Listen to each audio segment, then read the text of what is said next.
एक था तोता। वह बद्धा मूर्ख था। गाता तो था पर शास्त्र नहीं पढ़ता था। उछलता था, फुदकता था, उड़ता था, पर यह नहीं जानता था कि कायदा कानून किसे कहते हैं। राजा बोले, ऐसा तोता किस काम का? इससे लाभ तो कोई नहीं, हानि जरूर है। जंगल के फल खा जाता है, जिससे राजा मंडी के फल बाजार में टोटा पड़ जाता है। मंत्री को बुलाकर कहा, इस तोते को शिक्षा दो। तोते को शिक्षा देने का काम राजा के भांजे को मिला। पंडितों की बैठक हुई।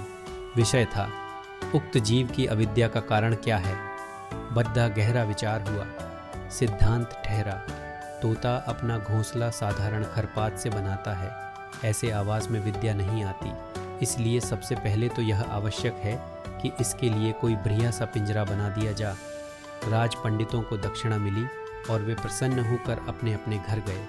सुनार बुलाया गया। वह सोने का पिंजरा तैयार करने में जुट पड़ा। पिंजरा ऐसा अनोखा बना कि उसे देखने के लिए देश विदेश के लोग टूट पड़े। कोई कहता, शिक्षा की तो इति हो गई। कोई कहता, शिक्षा न भी हो तो क्या, पिंजरा तो बना, इस तोते का भी क्या नसीब है। सुनार को थैलियां भर भर कर इनाम मिला। वह उसी घड़ी अपने घर की ओर रवाना हो गया। पंडित जी तोते को विद्या पढ़ाने बैठे। नस लेकर बोले, यह काम थोड़ी पोथियों का नहीं है। राजा के भांजे ने सुना। उन्होंने उसी समय पोथी लिखने वालों को बुलवाया। पोथियों की नकल होने लगी।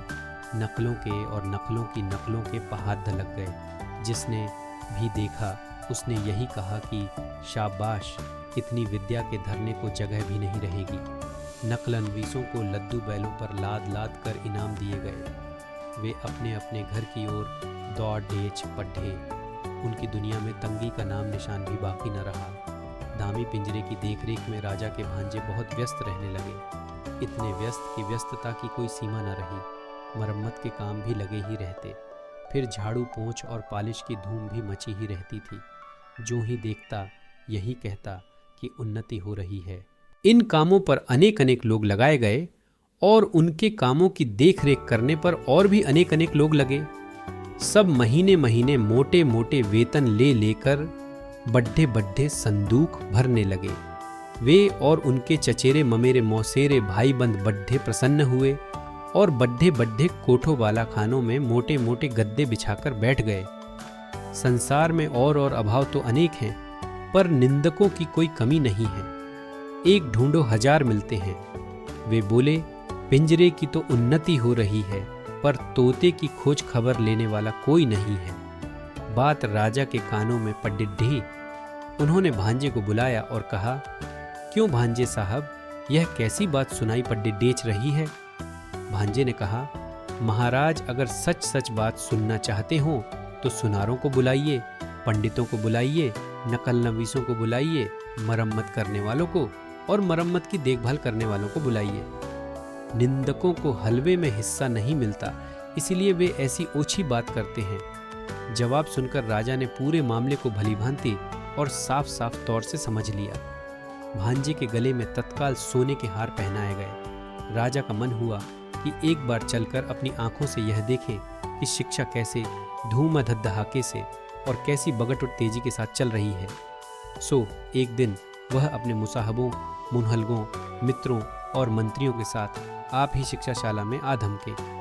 उनके पहुंचते ही ड्योरी के पास शंख, घड़ियाल, ढोल, तासे, खुर्दक, नगाधे, तुरहियाँ, भेरियाँ, दमामे, कांसे, बांसुरियाँ, झाल, करताल, मृदंग, जगजम आदि आदि आप ही आप बज उठे।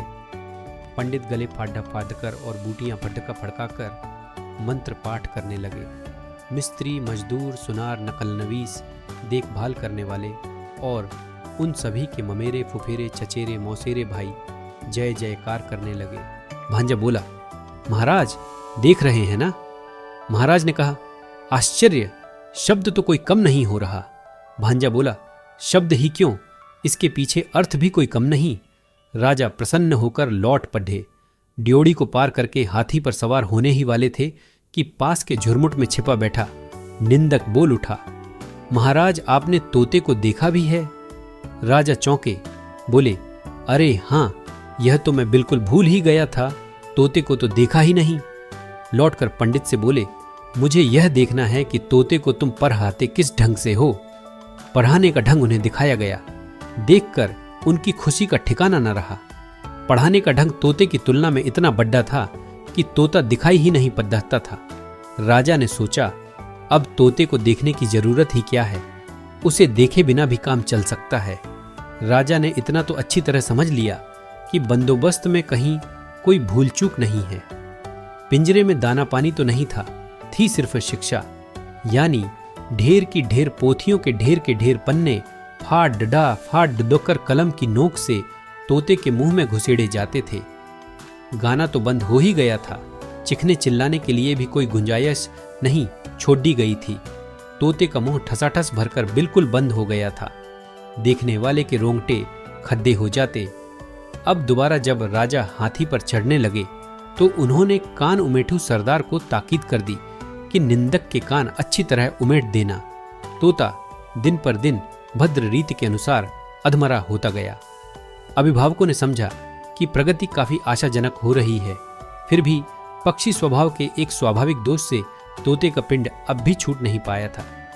सुबह होते ही वह उजाले की ओर टुकुर टुकुर निहारने लगता था और बड्ढी ही अन्याय भरी रीति से अपने डैने फड्डा फद्दाने लगता था। इतना ही नहीं, किसी किसी दिन तो ऐसा भी देखा गया कि वह अपनी रोगी चोंचों से पिंजरे की सलाखें काटने में जुटा हुआ है। कोतवाल गरजा, यह कैसी बेअदबी है। फौरन लोहार हाजिर हुआ, आग भांति और हथौड़ा लेकर। वह धम्मा धम्मा लोहा पिटाई हुई कि कुछ न पूछिए। लोहे की सांकल तैयार की गई और तोते के डैने भी काट दिए गए। राजा के संबंधियों ने हाथी जैसे मुंह लटकाकर और सिर हिलाकर कहा, इस राज्य के पक्षी सिर्फ बेवकूफ ही नहीं, नमक हराम भी हैं। और तब पंडितों ने एक हाथ में कलम और दूसरे हाथ में बरछा ले लेकर वह कांड रचाया जिसे शिक्षा कहते हैं।